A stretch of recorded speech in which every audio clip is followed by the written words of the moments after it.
You're looking at one of the only fish on Earth that actually knows how to solve physics equations. In the calm flats of the Seychelles, the giant Trevally doesn't just hunt underwater. They keep their eyes locked on the sky, calculating the flight path of terns to launch a killer strike right out of the air. These monsters can hit a record weight of 176 pounds, with a head as hard as a rock for smashing through coral reefs while chasing prey.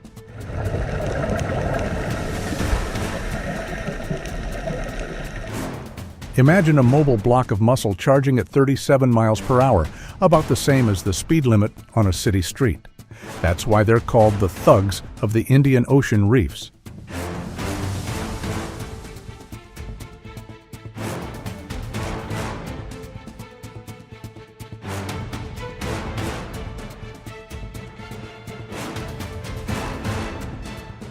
But to take down a predator this proud, the veteran fisherman in Hawaii has to gear up for a real war.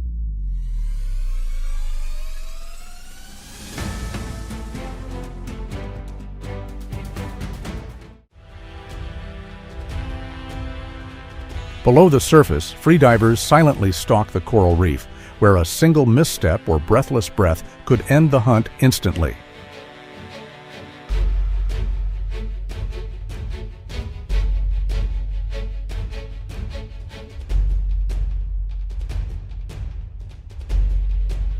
With only a heartbeat and a few seconds of air left, they face the ocean giants at close range.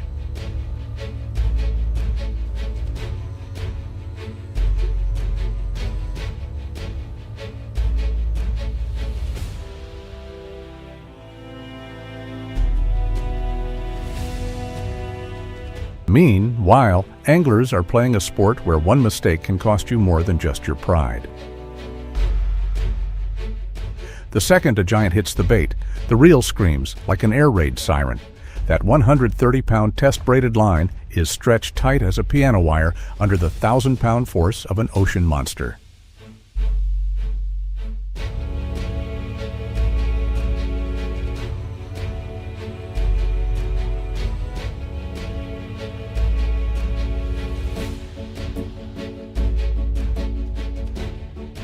This isn't just fishing. This is a closely contested duel that could last for hours. You're bracing against bone-crushing headshakes that could yank a grown man into the abyss at any second.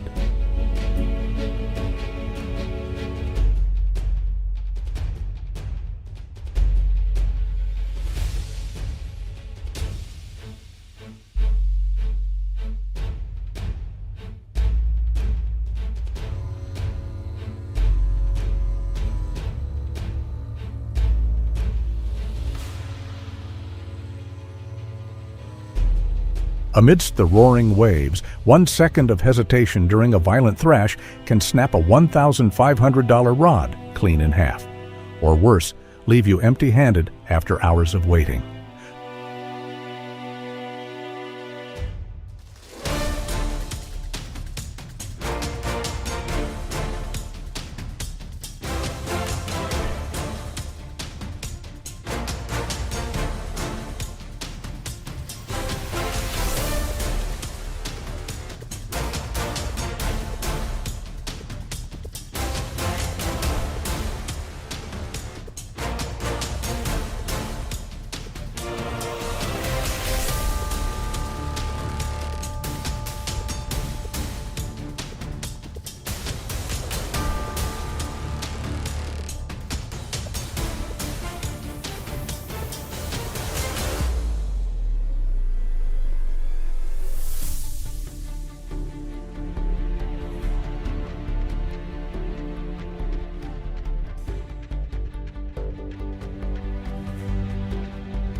God.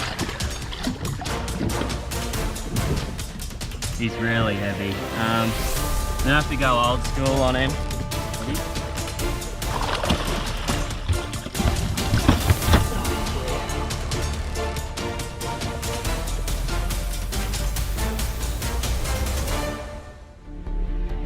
Simultaneously on the shoreline, fighting the surf and the wind, every step for these anglers is a brutal tug of war. Finally, a perfect giant trevally breaks the surface.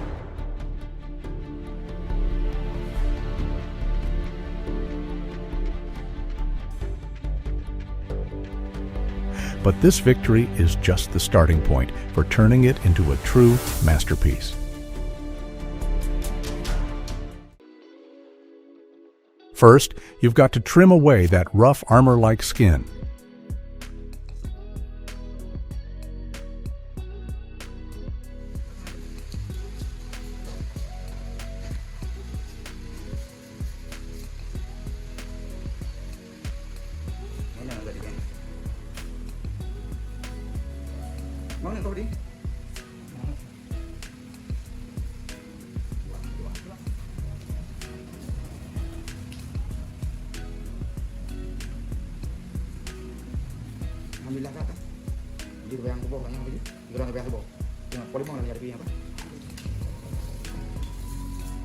Holding a Japanese daba knife, Akio began to make forceful cuts, creating a crack-thump sound that pierced straight through the hard wooden chest.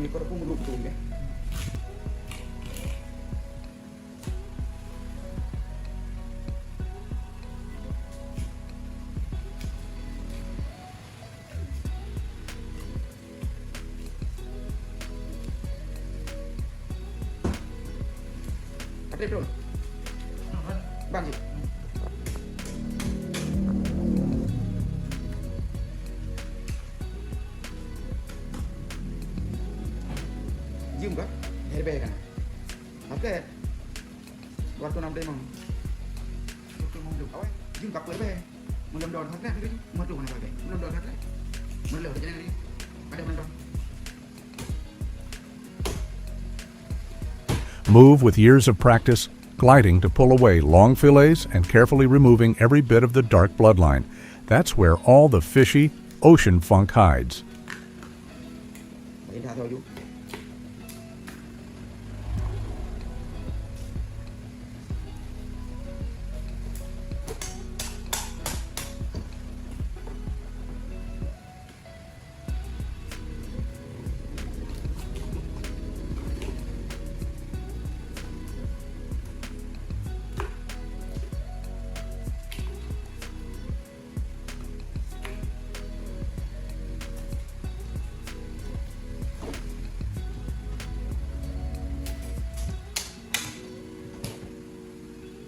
Meticulously picks out every single pin bone. Each block of meat is cut square and clean.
This is the exact moment the brute violence of the sea monster disappears, replaced by the absolute precision of culinary art.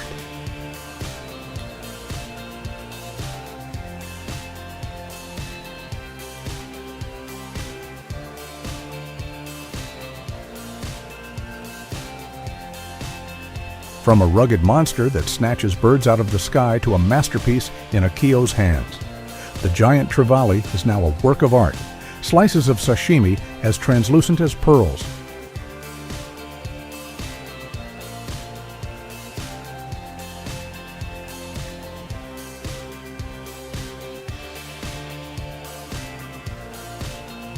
The texture isn't rich like tuna or soft like salmon. It's got a distinct crunch, a firm snap, and that raw, briny saltiness of the deep Hawaiian waters.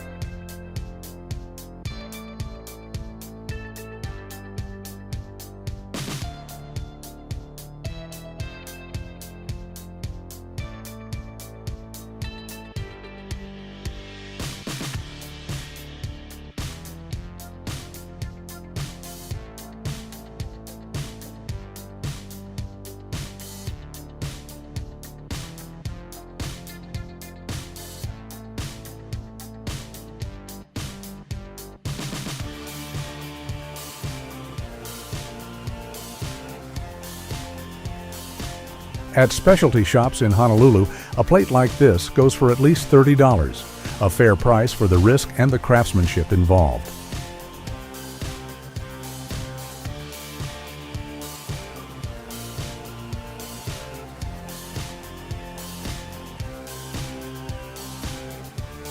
Conquering the monster is hard enough, but knowing how to respect it and turn it into a high-end dining experience?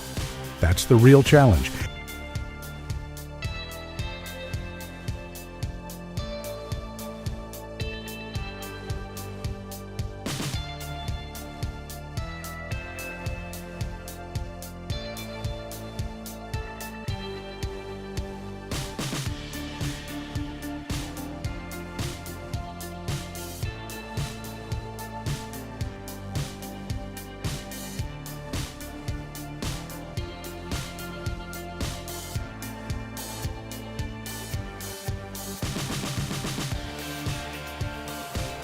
But as one fish falls, the ocean is already prepping a darker set of trials.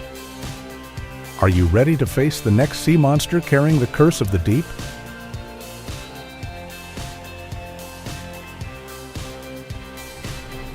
Brown croaker, have you ever heard of name before?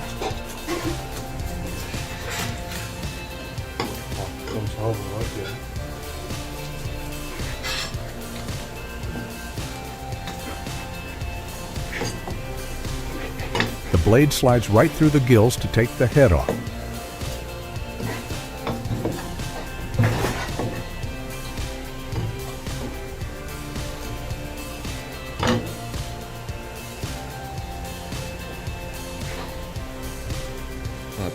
Then we clean out the cavity. Simple, clean. You need a razor-sharp knife for this.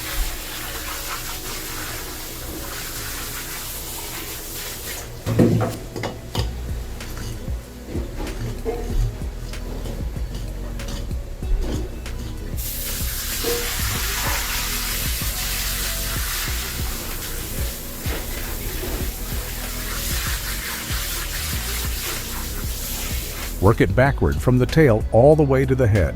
Watch as those strips of pink meat pull away from the bone.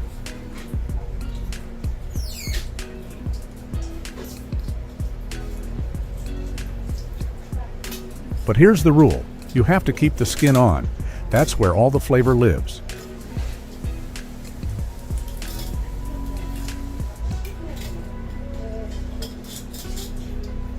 We're just going to scale it until it's perfectly smooth.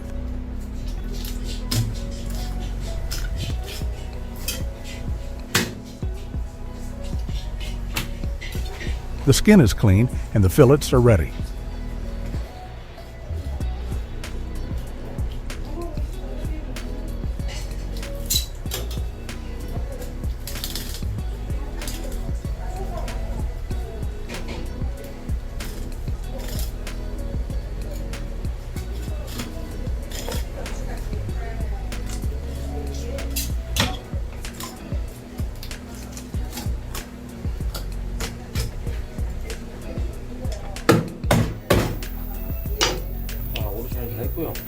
탈피 한번 들어갈게요.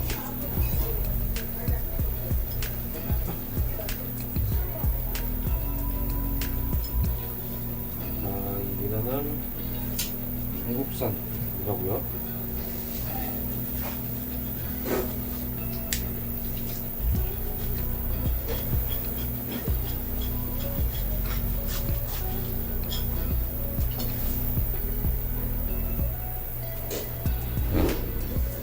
이렇게 오롯이를 했고요.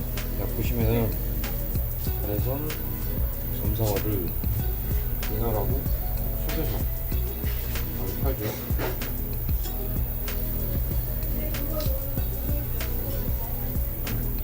미나랑 점사와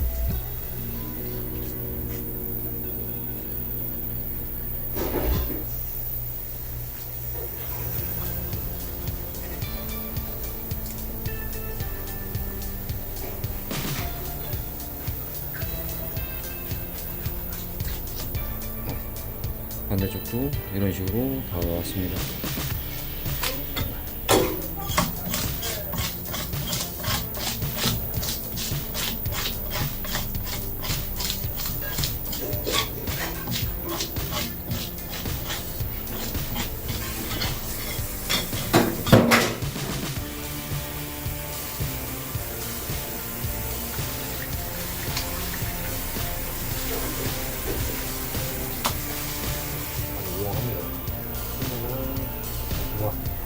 그래가지고 잘라서 드시면 됩니다.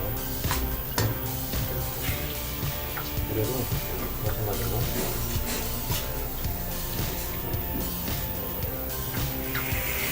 Let's see if Hank has the right spices to turn this lean muscle into a symphony of fire.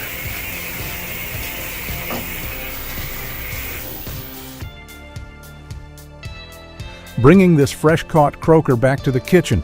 Today, we're going big with a Parmesan Cajun panko crust.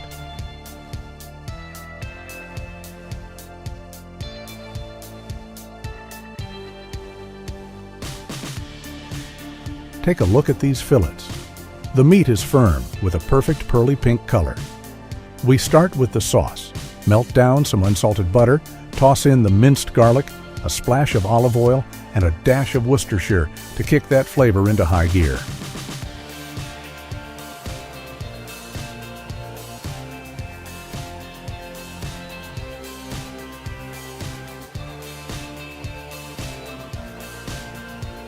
Time for the seasoning. Hit it with some pink Himalayan sea salt and a heavy layer of Cajun spice. Now for the secret weapon. Smother the top with panko breadcrumbs and Parmesan cheese.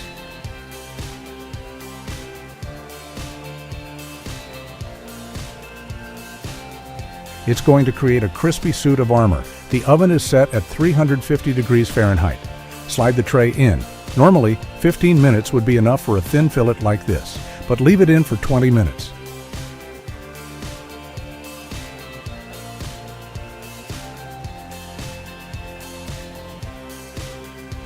Trust me, that crust needs the extra time to hit peak crunch. Pull it out. That's a perfect golden brown.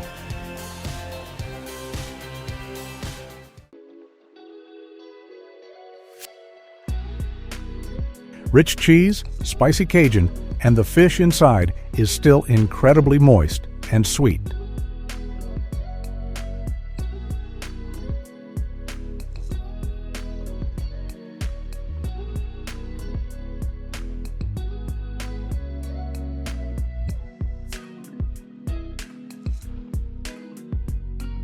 And now, is a feast like this enough to get you ready for the real monsters lurking in the deep in our next chapter?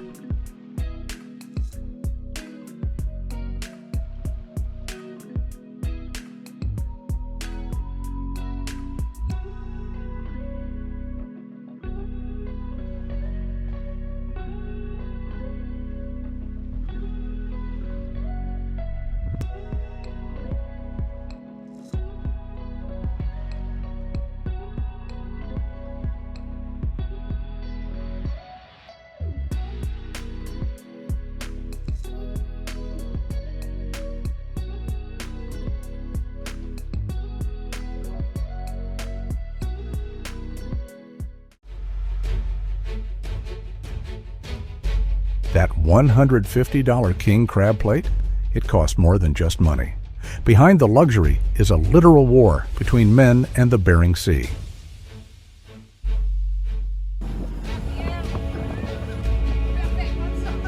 These aren't your typical crabs. These are the body snatchers. Biologically, they're closer to hermit crabs than anything else.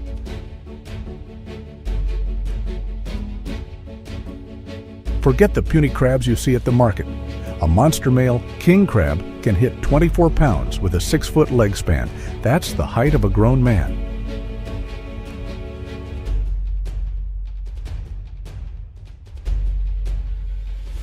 Those are the ocean's rare kings, and that massive size is exactly why the fleets hunt them.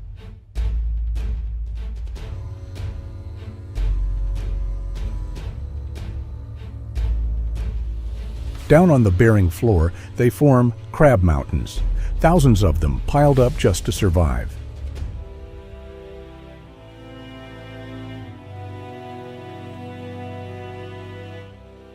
That same grandeur is an invitation for the reckless to come and claim them.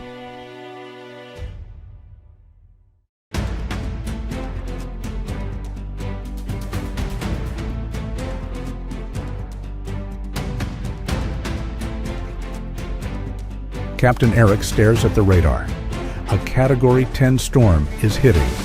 To Eric, those 800-pound steel pots are a gold mine, but they're also death traps.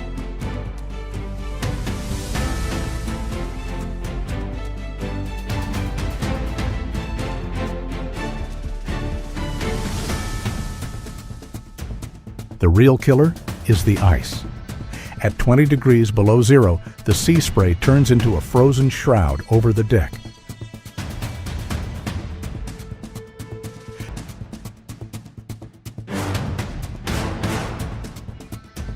Look at Eric's crew. They've been at it for 30 hours straight. One state heavy with the catch.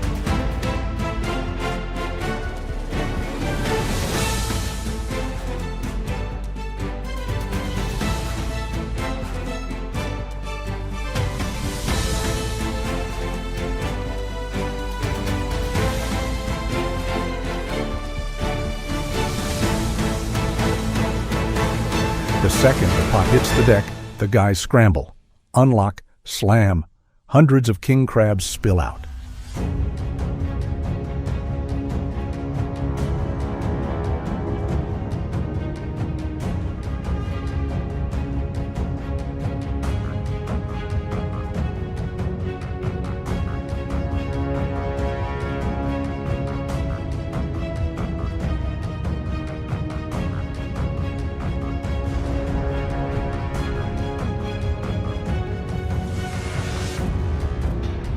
Beyond the big boats, the lone wolves in remote bays play a different game. They're dropping pots through ice holes, hunting in the absolute silence of the deep.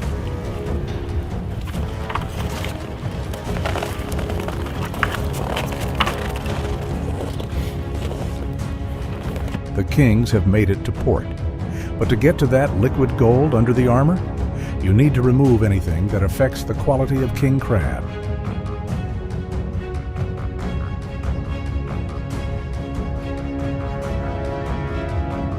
The ammonia bomb. That's the real threat. On the boat, these crabs have to stay alive in circulation tanks. One crab dies, it releases ammonia, just one. That triggers a chain reaction, wiping out thousands of crabs in hours. A financial disaster. That's why the crew watches them like hawks, pulling the dead ones immediately to keep the rest of the haul safe.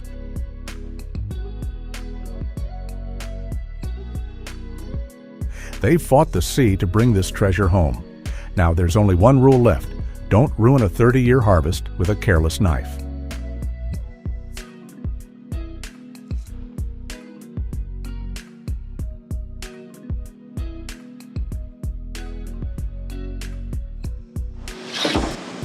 Face to face with the ocean's treasure.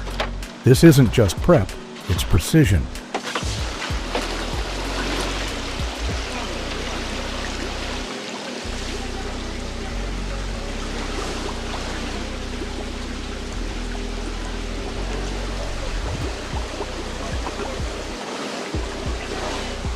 No smashing the shell with a hammer, you'll just pulverize that prized Maris meat inside. Grabs the seafood shears, separate the legs.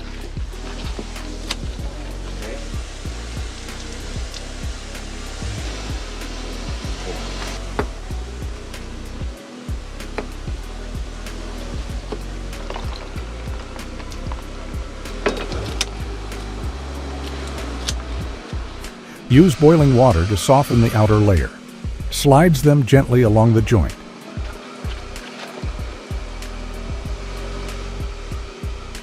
Then the money shot. He pulls the Maris meat, the upper leg segment, right out of the casing.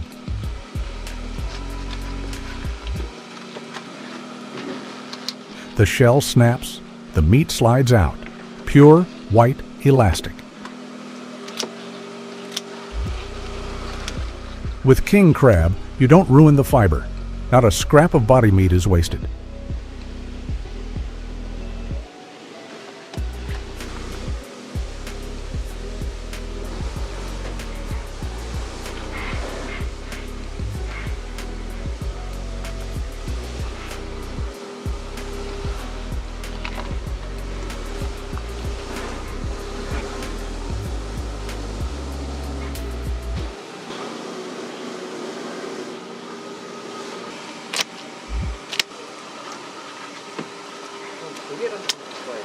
저게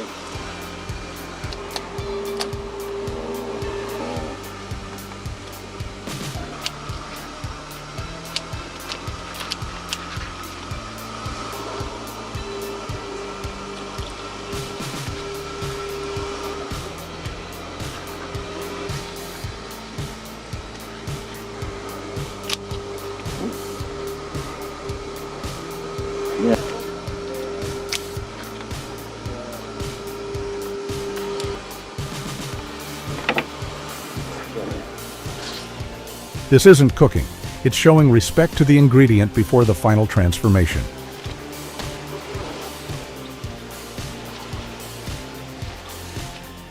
Why all the hype for king crab? This isn't just about cooking.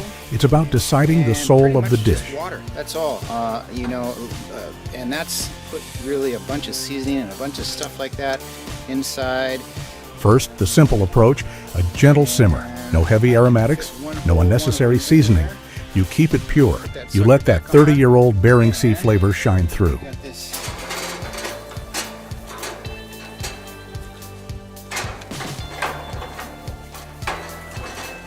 Set that right on there. 10 to 15 minutes in the heat, just enough to coax that sweetness out of the shell without turning the meat rubbery. It's clean, it's classic, and it's flawless. Then the gamble, the grill. That intense, the shell turned brittle, almost flaky.